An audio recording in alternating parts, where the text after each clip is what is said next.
సమ్మక్క సారక్క పేరు మీద ఏదైతే మీరు 25 లక్షల రూపాయలు ఇస్తామని తాండాకు చెప్పినరో వెంటనే పెట్టాలని మేము డిమాండ్ చేస్తా ఉన్నాం.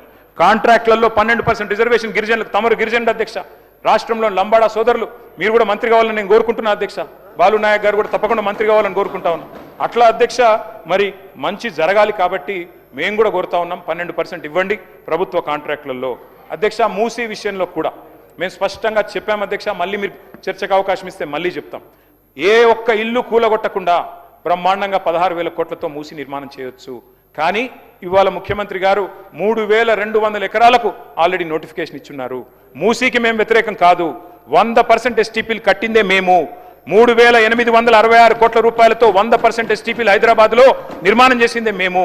కిందికి నల్లగొండకు మంచినీళ్ళు ఇవ్వడానికి ఆ ఏర్పాటు చేసిందే మేము.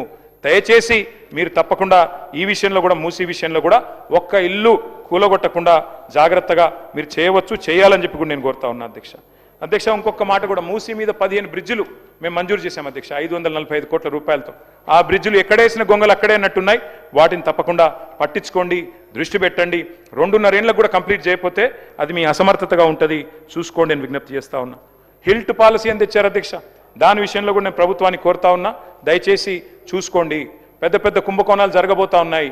ఆయిల్ అనే ఫ్యాక్టరీ, పెంగ్విన్ టెక్స్టైల్స్ అనే కంపెనీ, దాంతోపాటు ఎవర్ రెడీ బ్యాటరీస్ అనే కంపెనీ, ఇవన్నీ కూడా పెద్ద ఎత్తున భూములు చేతులు మారుతా ఉన్నాయి. దాని వెనకాల పెద్ద పెద్ద వాళ్ళ పేర్లు వినబడతా ఉన్నాయి. ఇవన్నీ కూడా మీకే ఇబ్బందులు అవుతాయి. శ్రీధర్ బాబు గారు, దయచేసి ఇండస్ట్రీ మినిస్టర్ మీరు చూసుకోండి, జాగ్రత్తగా ఉండండి అని చెప్పి కూడా మేము విజ్ఞప్తి చేస్తా ఉన్నాం. ఈ భూములు ప్రభుత్వ భూములు, ప్రజల సొమ్ములు. హైదరాబాద్లో ఇవాళ పార్క్ కట్టాలంటే జాగలేదు, బొందలగడ్డకు జాగలేదు, ఒక్క ఖబ్రస్థాన్కు జాగలేదు. కానీ 9,000 ఎకరాలు ప్రైవేట్కు సంతర్పణ చేస్తామంటే ప్రతిపక్షంగా బీఆర్ఎస్ ఊరుకోదు.